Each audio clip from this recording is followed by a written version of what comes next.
joining my session. Some quick facts. My name is Christian Troll from Munich, Germany. I'm the owner of Move IT Solutions in Munich. So, I like to tell you what I'm doing. I'm senior wizard, at least for system automation of Hydra, or more or less like this guy. So the wizard is more like you don't know what happens sometimes, so just do it. Yeah, I'm thinking about Hydra. What is Hydra? We've shown it in the last 1.5 years, 1 or 2 times, but we redeveloped it and made it more nice and especially, let's say, more powerful, what you can do with it. Maybe some of you know what it is. Is it fine? Alex? Not moving around. Building up the ditch. It's a stone. It's time for lunch. Yeah, Don't stand there. Stand somewhere else. just stand in a different. There you go. Stand there. Stand just there. Not there. Live with one leg. Maybe it's better over here. We manage and connect. This is the main thing what Hydra does. We can connect anything with anything. We connect cloud, VMs, or VM hypervisors, terminal services, solutions. So we are not telling the customer or partners what product they have to use. We don't care. We have to manage both of them, or all 3 of them, if you count parallels in. And we also manage the Active Directory and other stuff. And yes, it is a universal business adapter. I don't know who of you know this from IBM, from the spot? What's a universal business adapter? Maybe not. Okay. So what I'm showing, we show a unified cloud, VM, and terminal services management. This is what Hydra is the name about. So it stands in the middle somewhere and has its fingers in every single system. And why? Yes, because it simplifies the work. What we don't want is for each vendor, what we have to support in our environments, in your environments, we don't want to have all of the vendor-specific administration tools. It is really madness. If you have mixed environments, I think you have them as well. You have the VMware console, the Microsoft console. If you have different versions of the hypervisors or Citrix environments in one company or one environment running, you always have to have the dedicated management tools. So in the end, you have 8 to 10 consoles running and working. And this is not fun. So what we do, we have a unified VM management. And so we separate the data from the technology. And this is what I show later in the demo.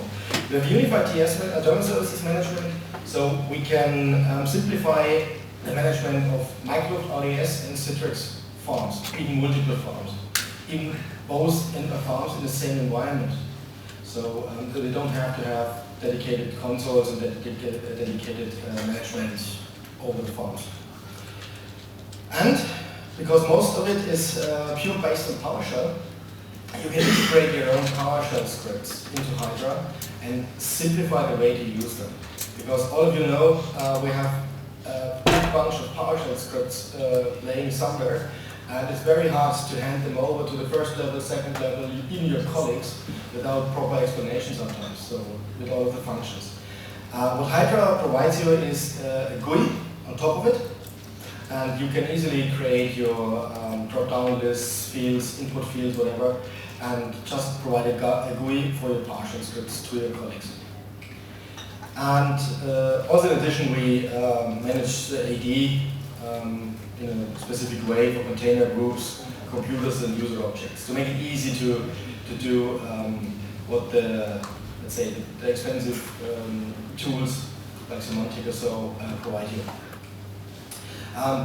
Just as a quick picture, this is the management, how it looks like of the Hydra itself, and this is the management of Active Directory.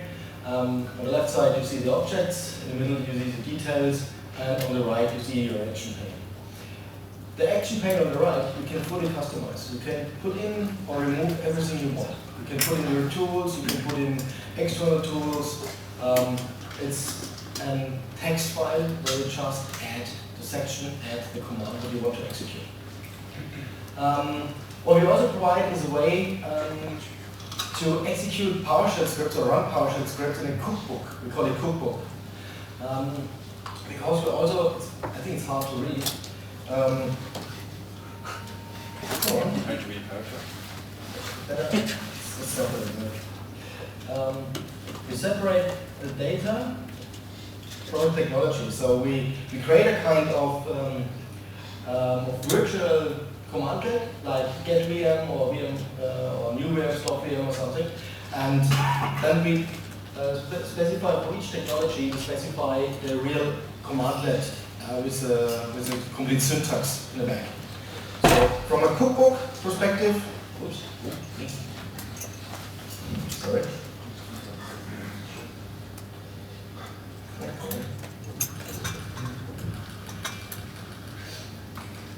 From a cookbook perspective, this is what it is on the right. We have a little XML file where you can specify what action should be executed in what sequence.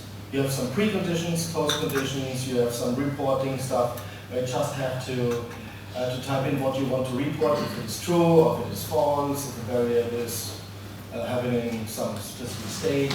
And this is the cookbook. You can do almost anything with it. We have customers running a complete migration of Exchange servers, for example, or migration to Office 365 and other stuff. This is, for example, where you can, how you can integrate your own scripts. You have your PowerShell script, you have 2 or 3 arguments what you want to hand over. All you have to do is to tell Hydra, here it's on the left, how the variable should be displayed. Is it a drop-down list, if it is a text field, if it is a password field, or whatever it is. In your own PowerShell script, you have to add a few lines here on the right as a code. Well, and then you just execute it with Hydra. So all the parameters, everything what the first level, second level, or whoever is using these scripts is passed into it as an argument, will be passed into Hydra and then into your PowerShell script as a variable. So you don't have to do anything, just put these lines of codes in it, and then you can run any PowerShell script. And you have a graphical GUI on top of it. We're working on a way to extract the parameters from your PowerShell script and to do all the matching automatically. But this is still under development. Even what we provide is nano VM management, where you can create your nano VM images and all what you need to do in adding the features and stuff, and just press execute, and then the template is being created, or deploy the templates. So quite easy. You don't have to do anything except specifying where is your ISO file from server 2016. That's it, actually. Then everything gets extracted and you can just choose what you want. There's no need for typing in the PowerShell commands by yourself. So everything is done. Okay, that's it for the slides. I think it's enough. I want to show you here is how to create with Hydra some VMs. It works not only for a matter of time, I just made VMware and Hyper-V, but you can also create these VMs, as you can see later on the list, with Xen Server, with Azure, with Amazon, and anything else you want. So you can even extend this by yourself. And how does it look like?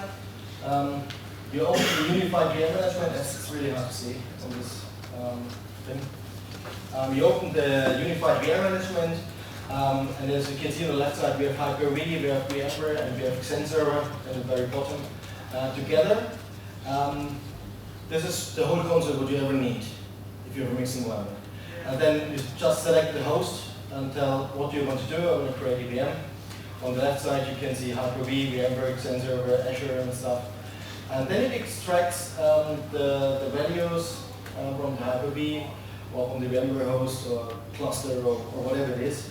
And you can just select what kind of disk you have and stuff like that. And the whole purpose behind this that you have the same look and feel for each hypervisor. So it looks exactly the same. It doesn't matter if it's in Hyper-V, VMware, or whatever it is. So this is the basic idea behind it. And we have also deployment systems in the back, like DSM or MDT or SCCM, where you can pass over this VM and hand it over to other deployment systems, or making an image out of it, or deploying it in a specific OS. So this is quite easy. It creates all of the settings, whatever you specify. We can even say we don't want to create one VM, we want to create 100. So, and this is what you deploy once, specify once, what settings we want to have, and then let it run. So, same thing here from the same VM on the VMware side. First of all, we have to connect to the VMware environment, and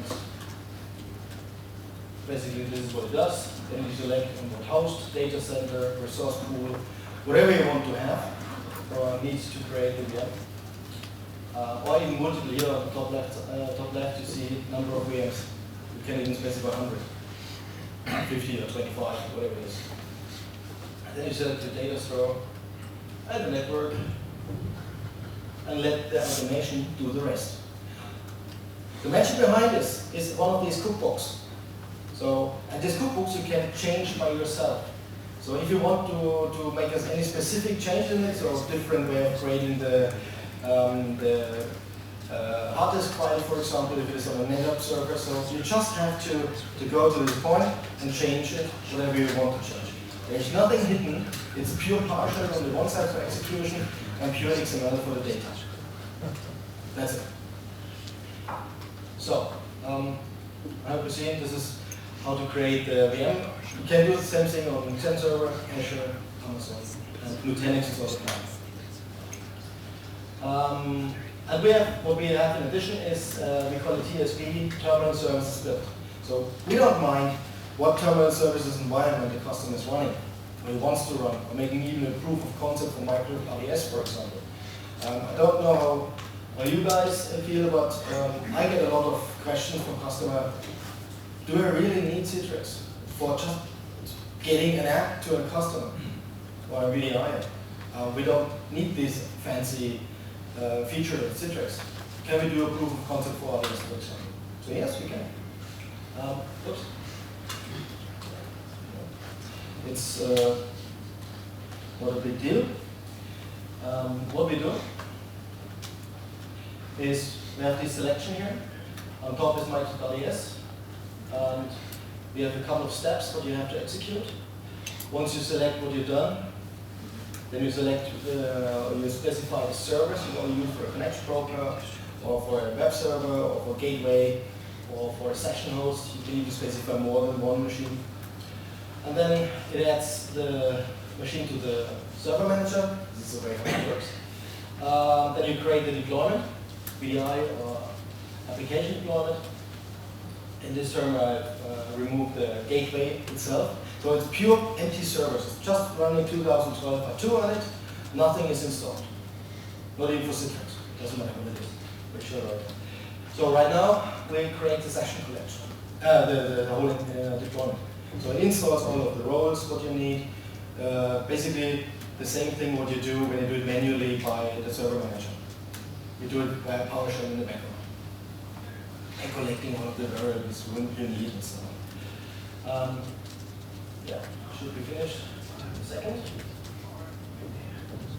So as you can see on the top there's nothing installed. Does any one of you run RDS? Okay. And yeah. Let's configure it properly.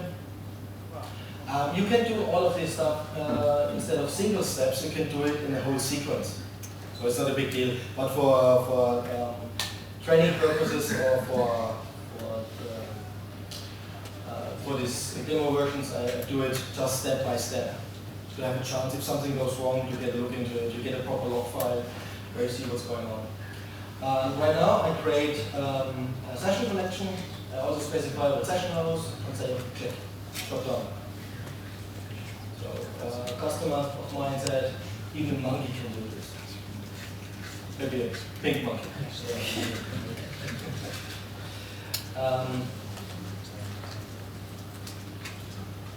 Yeah.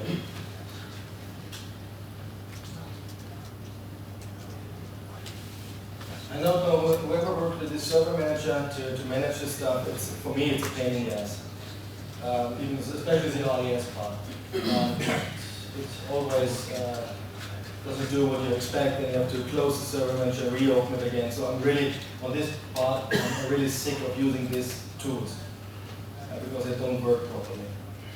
And this is why we built the Hydra. In the next demo, you see the part that I show here, for example. It's unified application publishing.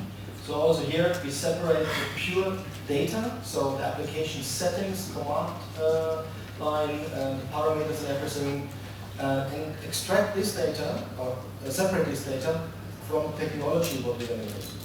So we can use it to publish applications on anything. So now the application is published. Once it comes up.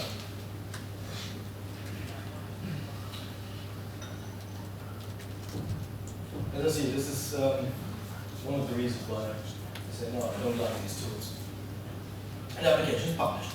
So the whole setup of an RDS environment is done in 5 minutes. Same, what we do is, I also can set the name of the workspace environment, all of this.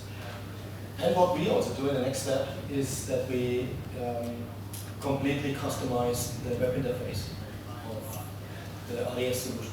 So all you have to do is to provide your logo and your little graphics what you want to display on the web interface. This is it, job done, 2 seconds.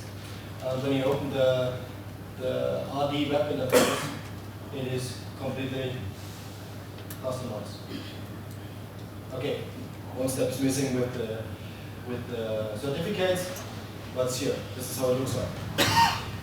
So the whole thing is very easy to deploy and very easy to use. It's more or less the same with Citrix in this part. You need empty servers, nothing installed on it. You can create a complete site with databases, with licensing settings, with everything. Obviously, I have done it already in the background. You can see we just created the site in the databases, but the rest is pure empty. There's nothing on it, nothing installed. So what I do is right now I create a machine catalog, specify the settings, what I want to use, then I click execute. Oops, sorry, I think I've done something wrong.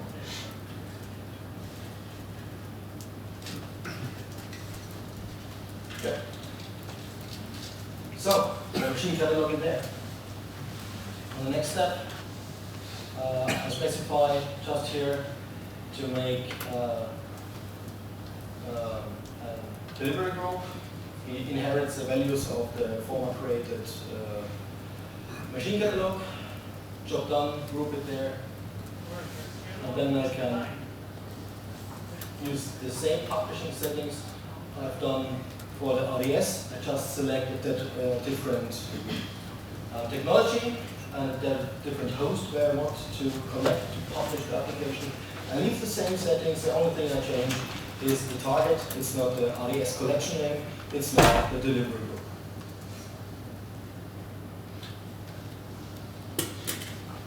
And then I hit execute. And then the application is published.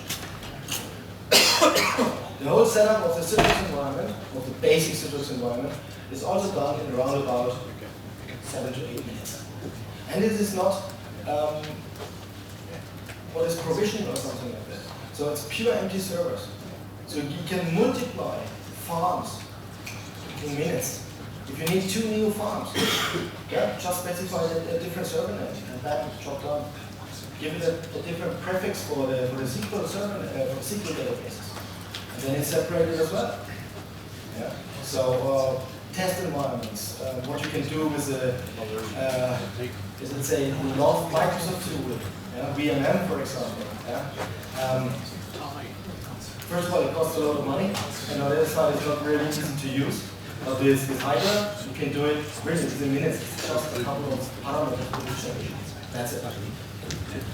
So, and the last demo so far is the Java service build we made. And now we see the unified application publishing. So what we can do is we can import applications from any farm. Doesn't matter if it's Synapse 6.5, 7 dot something, Microsoft RDS. We can import application settings, the actual application settings, and save it to a file. You can change the settings, you can load the saved settings and pass it over to another farm, for example. If you have user acceptance tests, development farms, production farms. So, or you can even hand it over to your contractor or to your customer and prepare it on your side as well. So you just reading from setup is a Synapse 6 server. I just read all of the publishing settings, including the groups, or permissions, the object names, and I save it as a binary file. So it cannot be changed. So the settings you have read from your file. You can modify it, you can write it back, and you can use this very same settings to publish it on a new farm, or even on a new version of a farm, or on a dedicated, on a different technology like RDS, for example.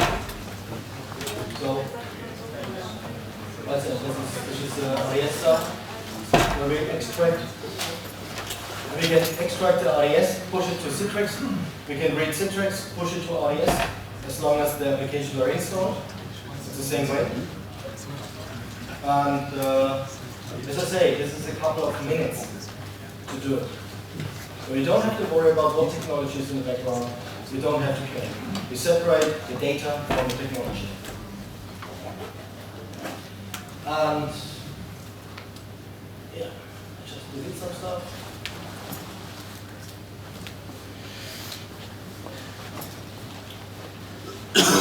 Publish this Synapse 6 now to the created Desktop 7 farm, what we just created is step 4.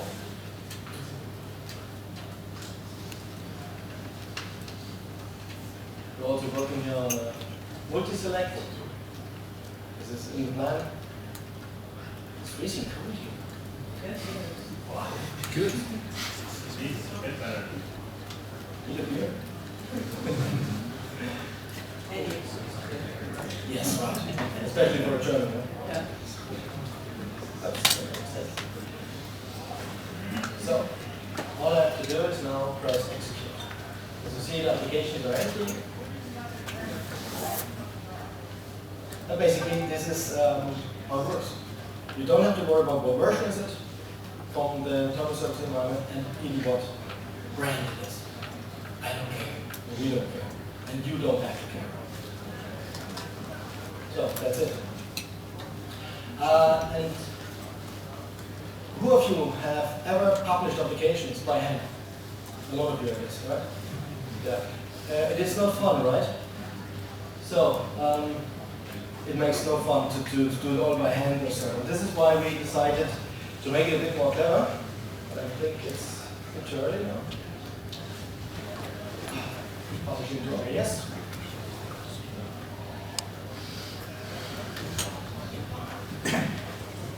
Just put the name thing on it.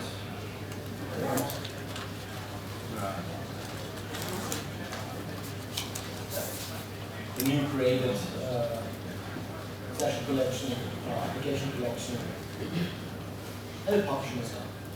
Now extracted from Citrix.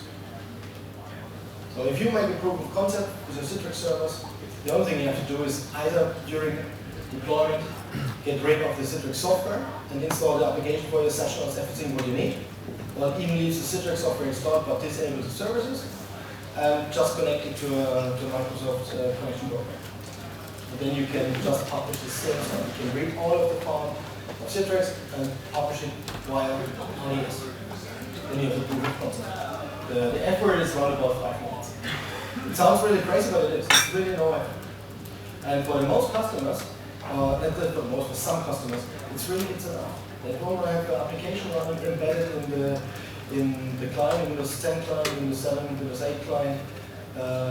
They don't want to need the fancy stuff of Citrix. And it works perfectly. So, let's say perfectly, say good job. So, and this is what I meant with doing a bit clever application publishing. You can just drag and drop the applications in it. It reads out, I just had the wrong column here. It reads out all of the parameters. You can even grab from your start menu, you can grab folders. So you don't have to do it one by one. You can grab the folders. It extracts all of data. And when you go to properties, you see all of the fancy stuff. You can even save this as a file and then use this on terminal server farm A, B, C, D, E, F, whatever you want. And that's it. You can reuse it every time. You can even make this as a backup of your existing publishing infrastructure, publishing settings, of any file. You just have to connect to your PowerShell. And this is all done in the background by PowerShell. I don't know how much time I have left. 2 minutes. Oh, that's cool. That's all? No, we can do a lot more in it. Especially the cookbooks and the integration of your PowerShell scripts is very, very powerful. You can do a lot of things with it, but it's too little time to show you everything. If you want to see something, just come to me and I'll show you. Yeah, word compress takes time.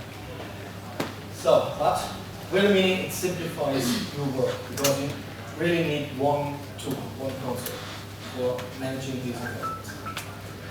Any questions? So, it's good. Good. This is how you can get in contact with us. I'm on Twitter, the company as well. So